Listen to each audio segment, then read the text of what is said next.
অধিকাংশ নতুন ইউটিউবার এই ৩ টা বিগ মিস্টেক করে। যার ফলে রেগুলারলি ভিডিও আপলোড করেও ভিউজ আসে না। বা আসলেও কয়েকটা ভিউজ আসার পর YouTube সেই ভিডিওটাকে পুশ করা থামিয়ে দেয়।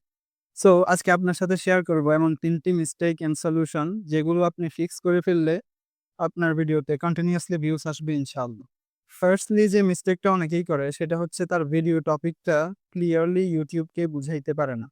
অনেকেই করে কি শুধু টাইটেলে তার ভিডিও টপিকটা ছোট করে লিখে দেয়।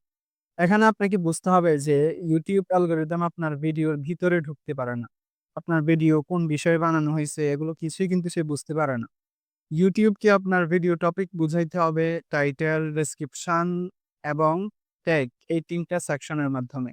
সো যখনই ভিডিও আপলোড করবেন তখন টাইটেল, ডেসক্রিপশন এবং ট্যাগ এই ৩ টা সেকশনে আপনার ভিডিও টপিকটা ক্লিয়ারলি দিয়ে দিতে হবে। এবং ট্যাগ সেকশনে আপনার ভিডিও টপিক রিলেটেড আরো কিছু কিওয়ার্ড যুক্ত করে দিতে হবে যেন YouTube ক্লিয়ারলি বুঝে নিতে পারে যে আপনার ভিডিওটা আসলে কোন বিষয়ে।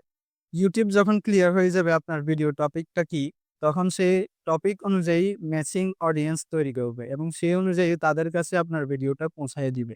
সেকেন্ডলি যে মিস্টেকটা আমিও করতাম সেটা হচ্ছে ধরে এই ভিডিওটা পাবলিক করে আপলোড করে দেওয়া। এখানে সমস্যাটা যেটা হয় আপনি যখন ধরেই পাবলিক করে ভিডিও আপলোড করে দেন, তখন YouTube অ্যালগরিদম আপনার ভিডিও টপিক, তারপর হচ্ছে ভিডিও রেজুলেশন এবং আপনার ভিডিও টপিক অনুযায়ী ম্যাচিং অডিয়েন্স ক্রিয়েট করা, এই বিষয়গুলো করার জন্য সে প্রপার টাইমটা পায় না। ফলে আপনার ভিডিও চলে যায় অপ্রাসঙ্গিক অডিয়েন্সের কাছে। আর অডিয়েন্স যদি অপ্রাসঙ্গিক হয় তাহলে তো সে আপনার ভিডিও দেখবেই না। তাই আপনাকে ভিডিও আপলোড করার সময় আনলিস্টেড করে অথবা শিডিউল করে পোস্ট করতে হবে।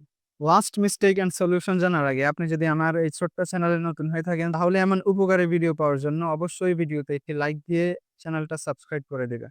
সো লাস্টলি যে মিস্টেকটা প্রত্যেকটা নতুন ইউটিউবারই করে সেটা হচ্ছে ভিডিও আপলোড করেই সাথে সাথে ফ্রেন্ড সার্কেলের মাঝে ছড়াইয়ে দেওয়া। এখানে যেটা ঘটে সেটা হচ্ছে আপনার ফ্রেন্ডরা যদি আপনার ভিডিও টপিকে রিলেভেন্স অডিয়েন্স না হয় তাহলে সেই ভিডিওটা দেখবে না। সে আপনার ওয়াচ ডাটা নষ্ট করে ফেলবে। আপনার ফ্রেন্ডরা হয়তো আপনার ভিডিওতে ক্লিক করে কিন্তু তারা আসলে সেই টপিকের টার্গেট অডিয়েন্স না। হয়তো পুরো ভিডিওটা দেখে না। হয়তো কিছুক্ষণ দেখে স্কিপ করে বের হয়ে যায়। ফলে YouTube ভাবে মানুষ ক্লিক করতেছে কিন্তু দেখতেছে না। হয়তো কনটেন্টটা ভালো না। এতে CTR থাকে মাঝারি কিন্তু watch time and retention down হয়ে যায়। যেটা সরাসরি র‍্যাংকিং ডাউন সিগন্যাল পাঠায় YouTube অ্যালগরিদমের কাছে। এর পরিবর্তে আপনি যেটি করতে পারেন সেটি হচ্ছে আপনার ভিডিও টপিক রিলেটেড Facebook গ্রুপগুলোতে আপনার লিঙ্কটা শেয়ার করে দিতে পারেন। তারা আপনার টার্গেট অডিয়েন্স হওয়াতে ফুল ভিডিও ওয়াচ করবে। সো এই ৩ টা মিস্টেকের কোনো মিস্টেক আপনি করেন বা করতেন কিনা সেটা লিখে জানাতে পারেন কমেন্ট বক্সে এবং এমন উপকারী ভিডিও পাওয়ার জন্য অবশ্যই চ্যানেলটা সাবস্ক্রাইব করে দিবেন। আসসালামু আলাইকুম।